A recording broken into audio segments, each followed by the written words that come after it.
The Realty Debate with Manisha Natarajan, powered by Reliance Home Finance. This year's union budget exempted REITs or real estate investment trusts from dividend distribution tax on the amount of dividends which will be paid out to investors. Both developers and investors cheered this move because this now enables builders to monetize their office buildings.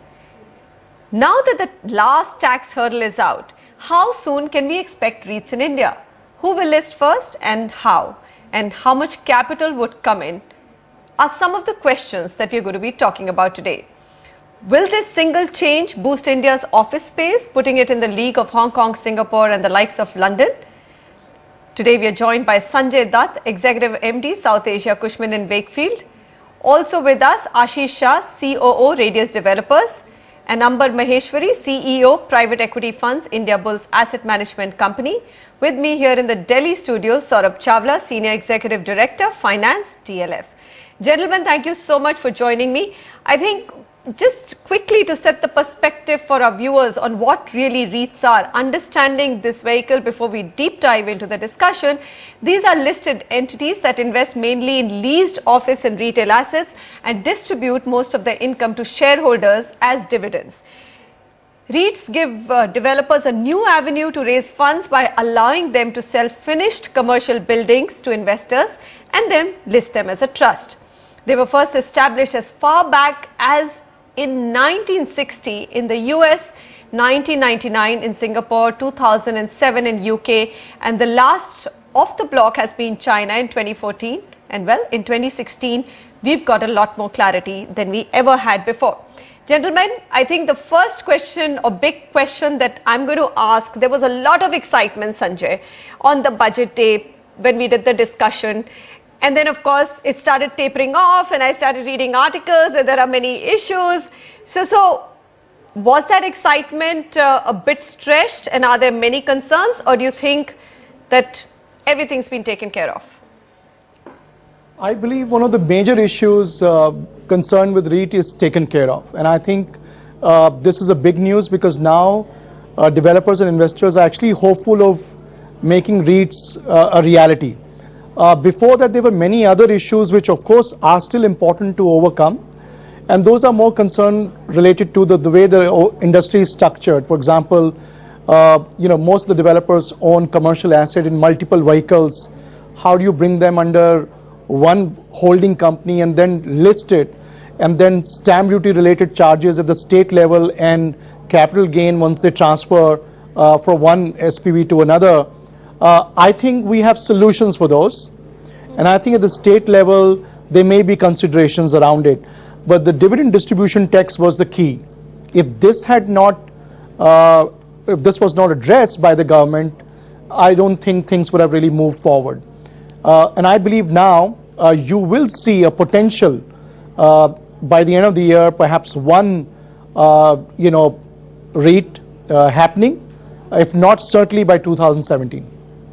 All right, Saurabh, end of the year, is that what you're building into your plans, business plans at DLF, or sooner?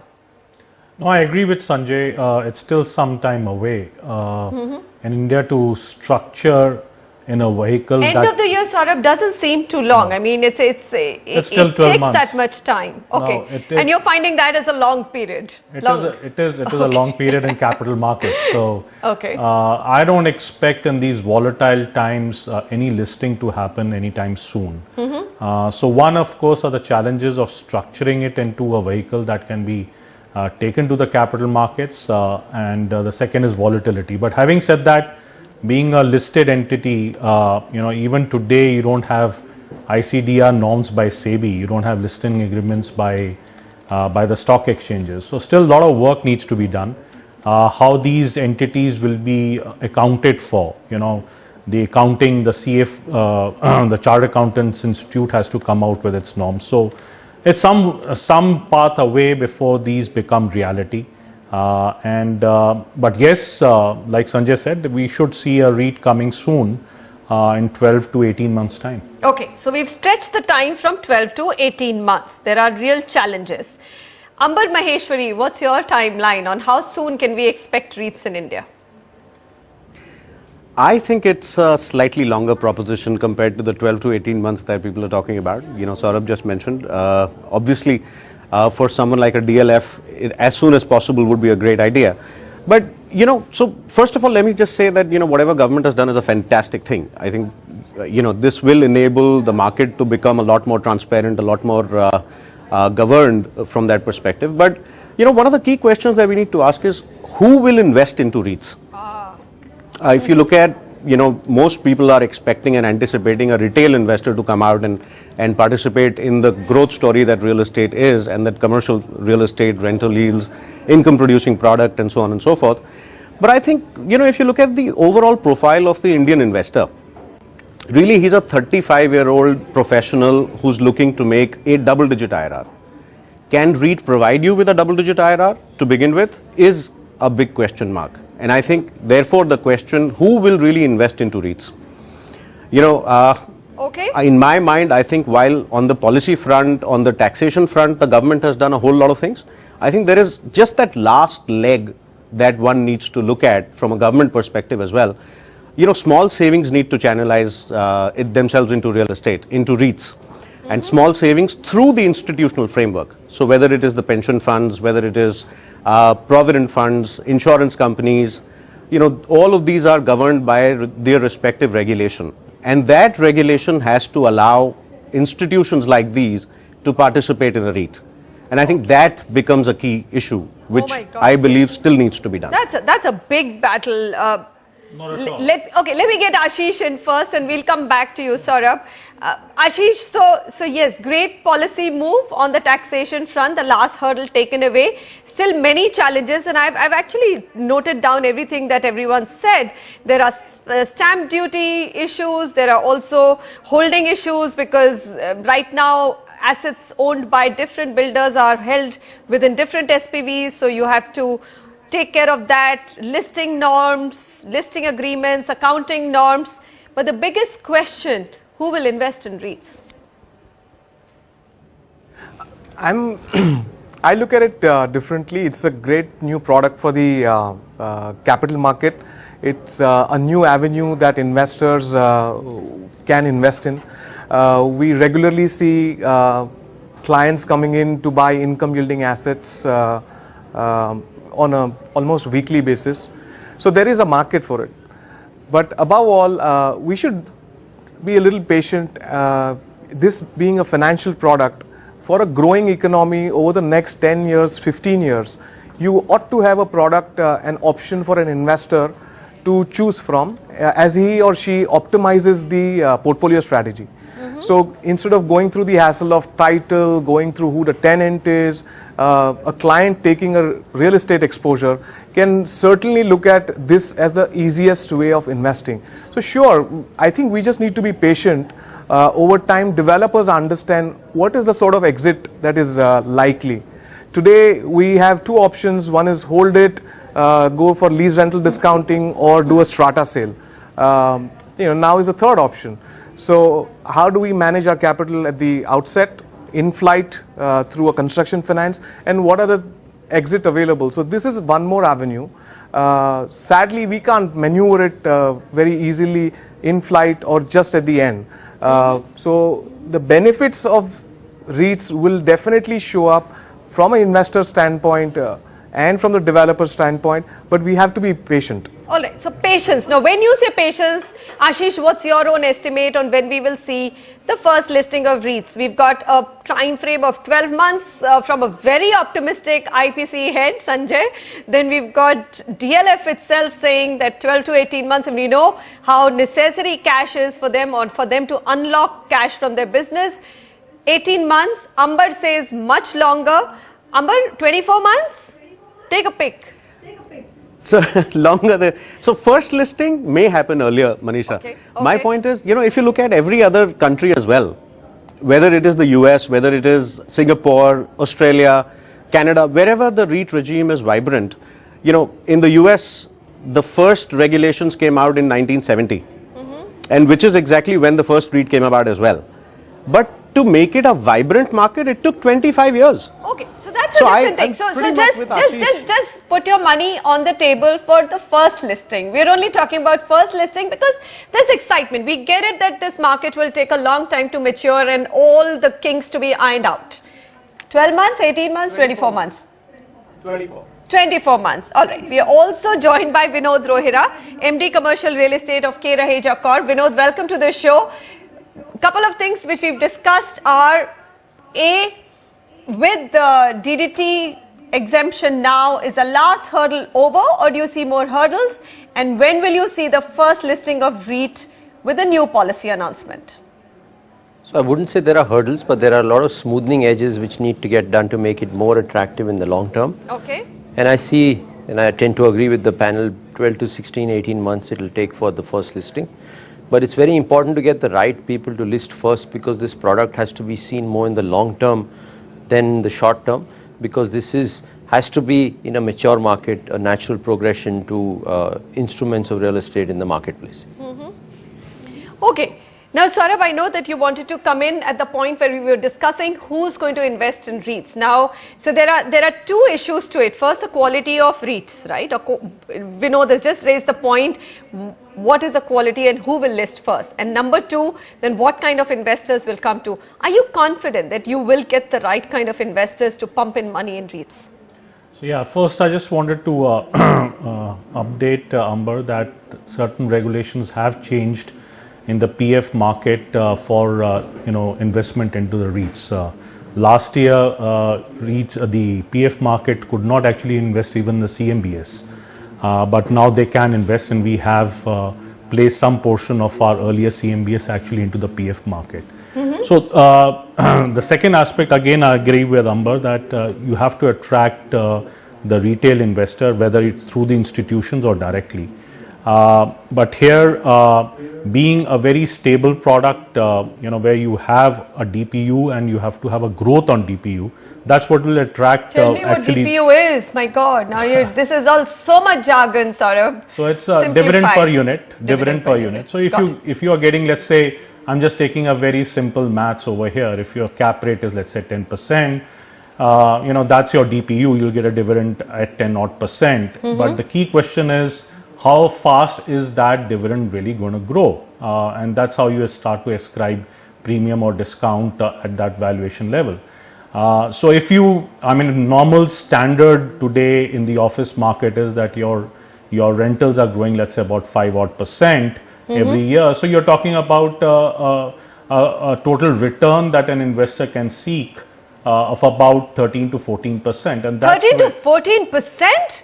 All right. What I'm understanding is this is Manisha, between dividend and capital appreciation. Okay. So you're summing it all up. I'm okay. Summing it up. Okay. So this is not debt. So again, everybody starts to say 14% of debt. This is pure equity returns that we are talking about.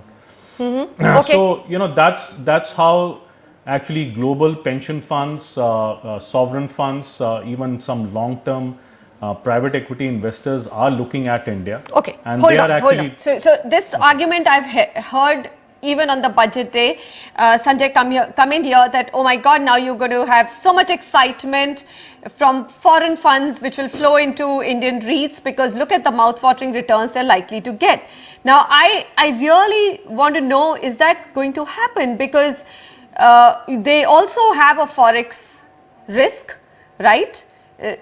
Couple that with the fact that just dividend yield is only going to be a single digit number. So capital appreciation is in nobody's hands really. You're assuming that the economy will grow and therefore you will see a capital appreciation. You could also go through a cycle of no capital appreciation. Sum it up. What's the kind of number that an investor will look at?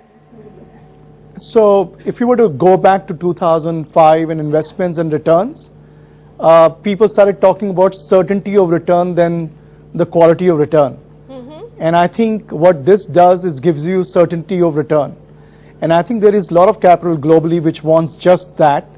And they're okay if the returns are not double digits or mid, 20s or 15s, for example. Where are the smiles? smiles. I mean, you've got an IPC saying that all your assets in next time you sign a lease are going to get completely re-rated. Fantastic news. But Vinod Rohit, I mean, what is it that internally you're building into your plans? When will you unlock, and what is the kind of returns, indicative returns that you will be able to give your investor? Okay, so just to lead on from what Sanjay was saying, it's very important to know in where we are in the entire cycle of commercial real estate, and most of these listings are going to take place of business parks essentially, which is more driven by demand for ITES companies. So 70-80% of the real estate that's going to be discussed for listing will ideally be from that marketplace. That marketplace, we are seeing an average 10-15% growth year on year, and you're not seeing quality A-grade commercial real estate available in the short term for these consumers to come and absorb the real estate, and the demand continues to be high. When you look at all of these factors, you're seeing average rentals going up dramatically. They've gone up in the last 6 months, and the same trend will continue for the next 12 to 18 months. If you see that, and which is why Sanjay was saying that you will see kind of a surety that the escalations kicked in inside these contracts will be lower than what the market rents will have to offer in the short term, and which is why they will quietly escalate their rents and sit in that real estate piece. And for the new demand for space, they will be willing to pay higher rental, because rent, we must all remember, is between 2 and 3% of their operating cost. Right. The real costs come from human resource, and if human resource is available, these companies will go on expanding and growing in areas they believe are ideal for their business to survive. So keeping all of that in mind, you will see a robust demand continue to take place, and you're not seeing more than a handful of quality developers across the country that can offer that portfolio. Actually, I was coming to that. Ashish Shah, so is this a time where the excitement has started building around, but then you don't have enough grade A office space, and therefore there's a high chance of actually what Vinod and Sanjay are talking about, the entire grade A office space to get re-rated big time on rentals? I think again it's a function of how the demand is flowing in the last 12 months has been significantly fast, and we also foresee the next 12 to 18 months demand to remain fairly robust. So you know, India is one of the few countries which is growing fast, and office real estate is very directly linked to the macro factors. So office real estate is well poised, rents are bound to firm up, and there will be mismatch in terms of it takes us to make 3 years to make a building. Okay.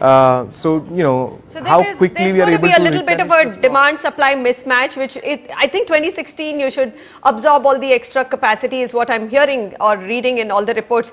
Okay, gentlemen, I'm going to conclude. So, Vinod, if there was one thing that you would want the government to take a look at, SEBI to take a look at, any of the government arms to fix, to make the job of listings and REIT easier, what would that be? Besides many points, one important factor I believe will do a good job for REITs will be to allow for a 20% factor of growth instead of a 10% factor of development assets, because that will allow portfolios to grow much faster. You'll be able to utilize capital much better and give a much better return at the end of the day to the investor. Saurav? Sure, I think my points are also similar to what Rohit has just highlighted. They can put certain discipline norms vis-a-vis leverage is concerned, but if the growth is embedded within the REIT, obviously there'll be much more capital that will flow, and it will also encourage developers to take assets into the market. All right, Sanjay, anything apart from this that the government should be quickly taking a look at, which would make REITs a reality faster than later? So we all are excited right now, Manisha, that REITs are happening, but I can tell you if they are not successful, the story will end much sooner than we envisage. And you mentioned earlier Hong Kong and Singapore. Actually, they are good examples. Hong Kong is exactly a good example of what we shouldn't do, and Singapore is a great example of what we should do. And I think it boils down to the asset management, transparency, compliance, risk mitigation.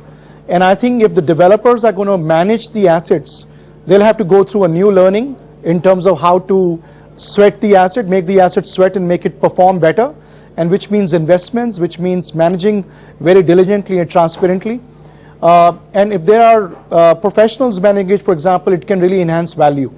I think government should lay out some guidelines, because You can do the listing, it can be a great cap rate, it will be a great exit opportunity, but at the end of the day, the retail investors are not getting the return, or they're being misled or misrepresented, and later on you discover that you have to spend more money to maintain the assets. State governments, for example, has subsidized property taxes for IT parks, and suddenly state governments decide to improve the property tax from IT, which is discounted, to commercial. It will erode all the profit that these So retail investors you are need- thinking of.